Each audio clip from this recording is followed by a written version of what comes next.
Ada juga yang gini, Mas Bro, dia mengkritik, ada dasar, terus memberikan penjelasan, setelah itu memberikan solusi. Tapi kenapa yang diterima kok masih ganjal? Itu pengkritik profesional. Wah, ini dia nih. Ini pengkritik profesional nih. Halus. Ya. Pengkritik profesional. Jadi dia tetap punya data, dia memberi jalan keluar. Ketika rasanya kita mendengar itu nggak enak, karena sesungguhnya dia itu bukan mengkritik kinerja, tapi nggak suka sama pribadi orangnya. Cuma kalau hanya didengerin aja, ya kalau kita cuma dengerin aja jadi benar. Tapi kalau dirasain, nah itu kan sulit.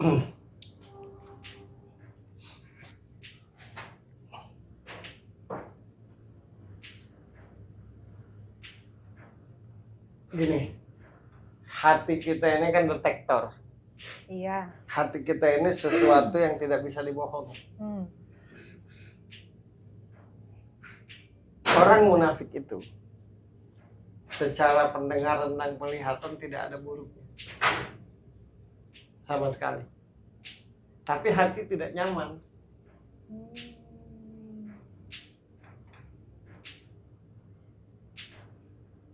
Nah itu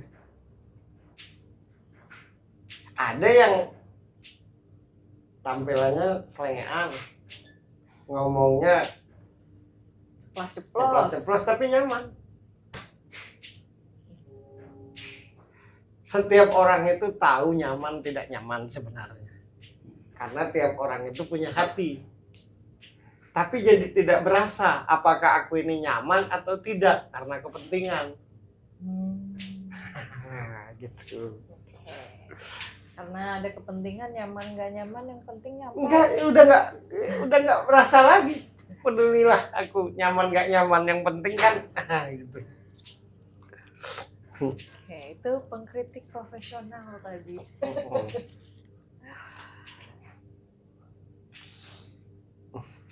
Jadi yang menyesatkan itu kadang-kadang lebih ahli dari ahlinya. Karena kalau tidak lebih ahli dari ahlinya, tidak akan sesat orang.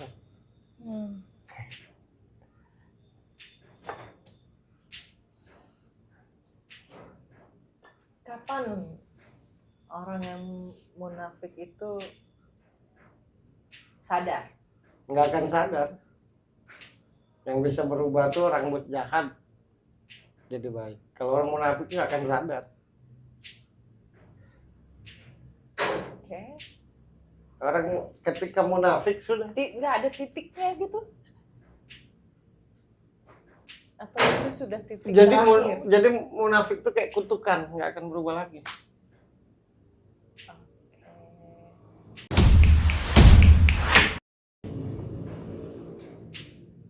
Nah, salah satu cara untuk menghindar dari kemunafikan penting. Nah, itu kan. Tolong sampaikan. Salah satu cara untuk menghindari dari kemunafikan, karena kalau kita sudah munafik itu final, nggak akan ada ampunan Tuhan. Karena orang itu tadi, orang munafik itu semua susah oleh dia. Nah,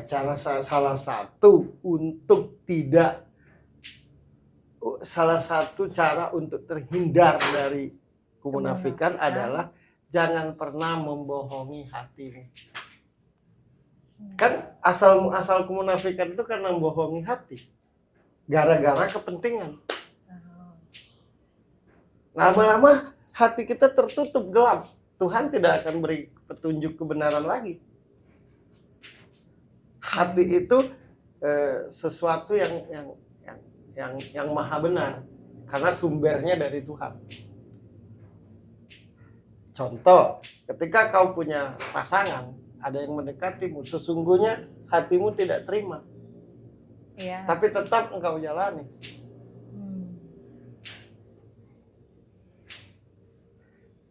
Nah, cara supaya jangan, kita kan tidak segampang membalik telapak tangan untuk tidak membohongi hati. Betul. Kan gitu. Kadang apa yang kita rasakan abis itu mikir apa. Iya, nah, jadi gini rentetannya tuh. Salah satu cara terhindar dari kemunafikan, jangan pernah membohongi hatimu.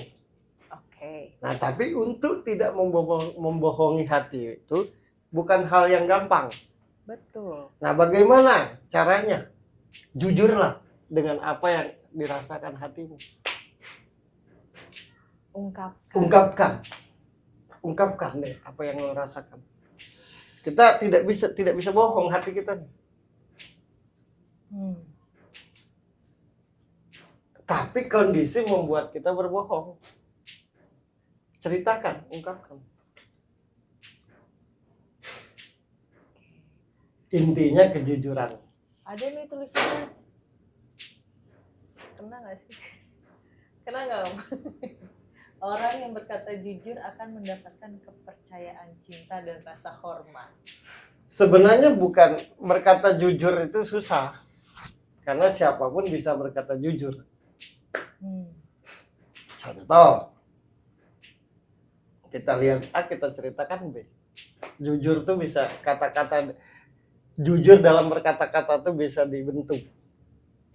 Yang susah tuh jujur dengan hati. Jadi apa yang dirasakan hati itu yang diomongin, nah itu jujur. Oke. Aku tidak suka, nah itu jujur karena hati emang tidak suka. Aku senang, hati senang, aku senang mengucapkan. Nah itu jujur yang dimaksud itu. Kalau jujur di ruang lingkup kata-kata gampang. Sangat gampang lah jujur dalam kata-kata mah. Tapi jujur dengan hati. Sebenarnya aku tidak senang. Nah, ungkapkan. Karena kalau tidak diungkapkan, ujung-ujungnya kita jadi orang yang membohongi hati. Itulah. Pada akhirnya cikal bakal syarat-syarat menjadi orang munafik. Ini penting tuh kalau ada yang mau bergabung ya.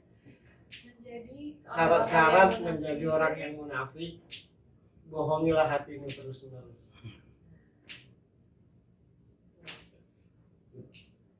Jadi jujur dalam kata-kata itu gampang. Tips yang mohon untuk tidak dicoba.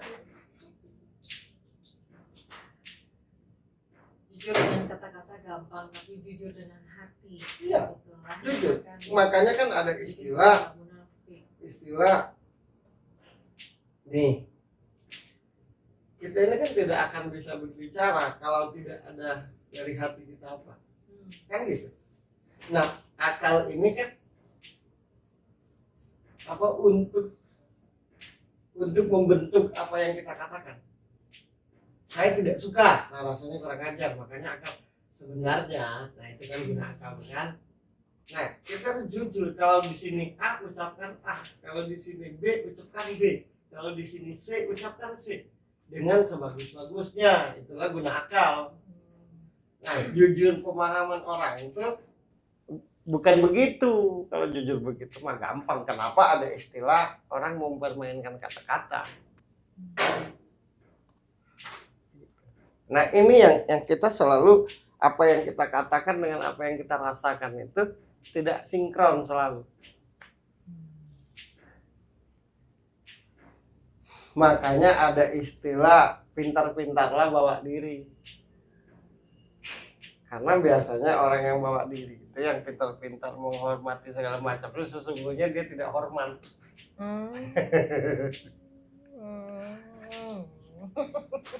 Kan ada istilah mengambil hati. Iya. Anak kecil ada tata keramanya nggak sih? Nggak ada, sesuka hati. Tapi semua orang senang karena dia jujur, hatinya jujur. Nah, kita ini jujur tuh kata-kata, hati mah enggak. Ya. Artinya gini. Kalau mau berbicara etika, anak kecil tuh ada etika nggak? Anak kecil tuh makhluk Tuhan paling kurang ajar. makhluk Tuhan paling semena-mena. Anak kecil tuh, kita mau tidur dia bangunin. Ya karena aku punya anak. Tapi tidak ada yang benci dengan anak kecil karena dia jujur. Artinya gini, apa yang kita rasakan itulah yang kita ucapkan. Itulah yang kita ucapkan. Nah, apa yang kita pikirkan ini gimana caranya biar orang Menyampaikan itu itu bagus, mengerti apa Iya. yang kita sampaikan gitu ya. sebenarnya aku tidak terima kalau bohongnya dia tuh. Kan gitu. Nih hatinya kan. Nah, orang yang lalai akan Tuhannya, hatinya selalu buruk. Tapi kalau orang yang selalu ingat Tuhan tuh selalu hal-hal baik dalam hatinya. Jadi kalau di Al-Quran tuh di diri tiap manusia itu ada segumpal daging. Nah kalau daging itu baik, baiklah semuanya. Kalau daging itu buruk, buruklah semuanya. Nah bagaimana segumpal daging itu baik? Maka ingatlah Tuhan. Agar semua yang ada di hatimu itu hal baik.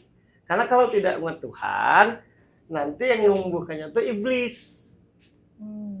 Itulah waswisupi sudurin nas minal jinnati wan nas.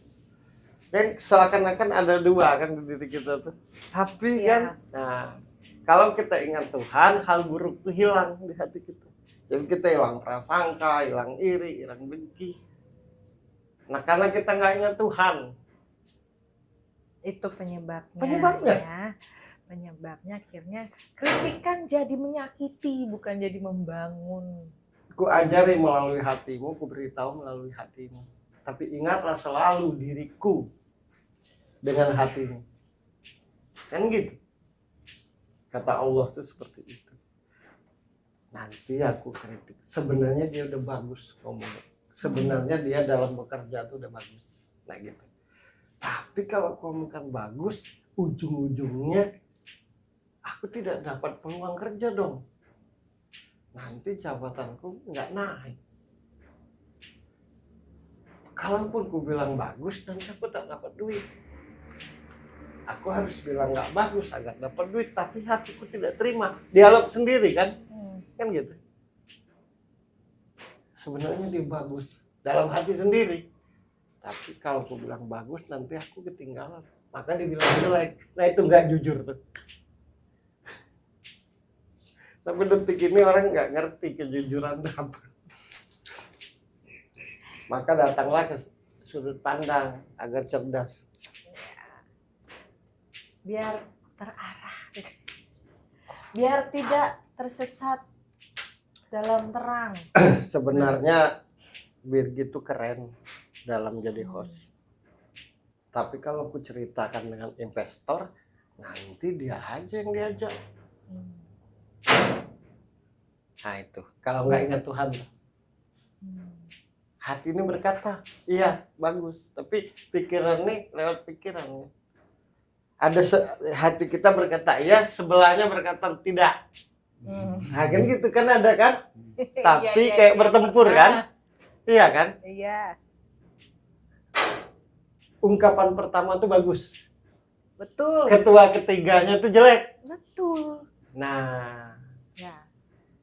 hatimu itu tempatku memberi petunjuk lewat apa yang engkau rasakan hambaku. Maka ingatlah aku. Kalau kau tidak ingat, setelah petunjuk itu kuberikan, kedua ketiga itu bukan lagi dari aku. Tapi kan, nah jadi kayak bertempur. Akhirnya kita omongkan yang nggak baik. Karena ketakutan. Itu. Jadi jangan pernah membohongi hatimu untuk terhindar dari kemunafikan.